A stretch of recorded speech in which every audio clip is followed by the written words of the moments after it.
Our veterinary medical college application service, there is a giant snowplow going across the yard, making loud noises during my video. Hi guys, this is Amanda again. Thank you for coming back to my channel, and if you're new, hello. My name is Amanda. I am currently a first-year veterinary student at Iowa State University, and in today's video I will be talking a little bit about the application process of applying to vet school. I do want to preface this video by saying by no means do I speak for everyone in the veterinary student community. This is my personal experience applying, my personal advice, so do with it what you will. But before I get into the video, I wanted to say a huge thank you to everybody that watched my last video. I was overwhelmed with the amount of support and positive feedback that I received on that video. I passed over 1,000 views in about a month, so that was amazing, and I never expected that. I wanted to thank everybody who took the time to watch that video, and I'm glad that it was able to help some of you. Like I said, in today's video, I wanted to talk a little bit about applying to vet school and my experience in doing so. I got a lot of questions on my last video about the application process and different aspects of that. So I will address a few things today about my experience applying. The first thing I wanted to talk about is VMCAS or VMCAS, whatever you want to call it. I believe it stands for Veterinary Medical College Application Service. This is the online system that most every United States veterinary medical college uses for their standardized application. For the most part, it makes it pretty easy. It's all in one location. You have to submit it once to each of the schools that you are applying to. You don't have to worry about 50 million different applications and getting everything organized. So I do really like the organizational aspect of VMCAS. However, when I applied, I believe it was the summer of 2015 when I applied to be a part of the class of 2020. And VMCAS had a lot of technical issues, letters of recommendation not submitting, people's apps getting sent back to them. That happened to me. So start early. The summer that I applied, I started at the end of the school year in April or May. And when we applied, I think the deadline is a bit different now, but when I applied, the application and all of the materials were due and needed to be sent and submitted to VMCAS by September 15th. Another thing is submit your application early. I would allow yourself at least 2 weeks before the deadline in case you make any mistakes.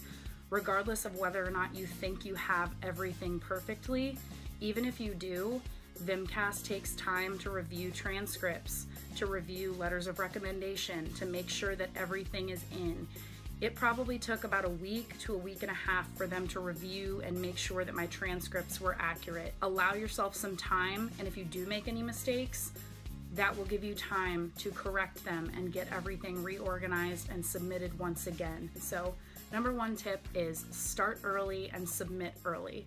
The second thing I wanted to talk about is personal statement. One of the biggest things that I was told when writing a personal statement for my vet school application was to think about some experiences that I've had or some things that I've done in my life that have shaped my path to veterinary school. What made me want to become a veterinarian? Huge no that I have been told and I was told to absolutely avoid in my personal statement is writing, I have always wanted to be a veterinarian since I was little, when I rescued baby animals in my backyard growing up. I'm sure this is 95% of people applying to vet school. We all love animals. Many of us have known for a long time that we want to go to vet school and we want to be veterinarians. That's great, that's wonderful, but they don't want to hear that. They want to hear about personal experiences, things that you've done in your life that have shaped you and led you to the decision and the path of going to veterinary school. Finally, when it comes to personal statements, have people review it for you. I had my parents review my personal statement after I completed it, and one of the individuals that actually wrote me a letter of recommendation had offered to review it. So that was an amazing opportunity that I had. I sent my personal statement back to him to review, and he had a lot of great constructive criticism for me on my personal statement, on things to change, some things to take out, some things to maybe add to it, and made me feel a lot more confident about my personal statement after having a few people read and review it for me. Speaking of letters of recommendation, that is the next thing I would like to talk about in my video. I don't know if it's changed since I applied. You needed a minimum of 3 letters of recommendation, and one of them had to be from a veterinarian, and a maximum of 6 letters, I believe. So many people were worried about getting all 6 letters of recommendation. This is a great example, in my opinion, of quality over quantity. The quality of your letters is far more important than the quantity of your letters. 3 phenomenal letters that speak of your character and your work ethic is so much better than 6 mediocre letters. Keeping the people in mind that you potentially would want to ask to write you a letter of recommendation, make sure you ask them if they feel they can write you a positive letter of recommendation. I haven't known anyone personally, but I have heard horror stories of people that have had negative letters of recommendation written for them. Make sure you ask them if they feel they can write a positive letter for you.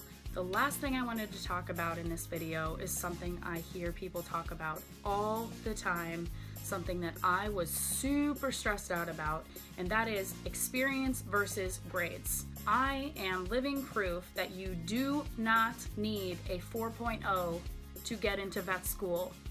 I will say that again, you do not need perfect grades to get into vet school. Application is all about balance. Letters of recommendation, experiences, grades, they are important. They're not everything, but they are important. It's all a balancing act. Personally, I did not have anywhere near a 4.0. You can absolutely get in with a 3.5 if you have a variety of experiences, if the other areas of your application are strong. It is not all about grades. They are an important aspect of applying because you need to show that you can handle the tough coursework, but they are not everything. So, quick recap. Start early on your application. Submit your application early in case there are any issues with it, and this will save you stress. Make sure you ask individuals that they can write you a positive letter of recommendation. Personal statement, talk about your experiences that led you to becoming a veterinarian. And lastly, a balance between experiences, grades, letter of recommendation. Everything comes together to make an application. One is not necessarily more important than the other. It's important that you have a good balance between everything. If you don't get in on your first try, do not be discouraged. I understand that it's a little disappointing and it's a little disheartening if you don't get in, but vet school, med school, dental school, any professional program, a lot of people want to be here. A lot of people want to do it. It's a competitive program and a lot of people are working hard to get there. Do not be discouraged if you don't get in on your first try. Work hard, improve your application, and try again, because if you really, really want to do it, if you really want to go to vet school, to professional school, you can do it with hard work and dedication. So do not give up on your dreams, on your goals, and you will get there. So good luck to those applying this summer. I believe they will be a part of the class of 2022. And congratulations to everybody that just found out on their acceptances to be part of the class of 2021. I can't wait to meet all the new Iowa State students next year. I'm so excited about it. Thank you all for checking out my video. Be sure to check out my Instagram and Twitter account. They will be linked below. And I recommend you checking out my last video if you did not see that already. Thank you again for checking out my video, and I will see you guys in the next one. Thanks, bye.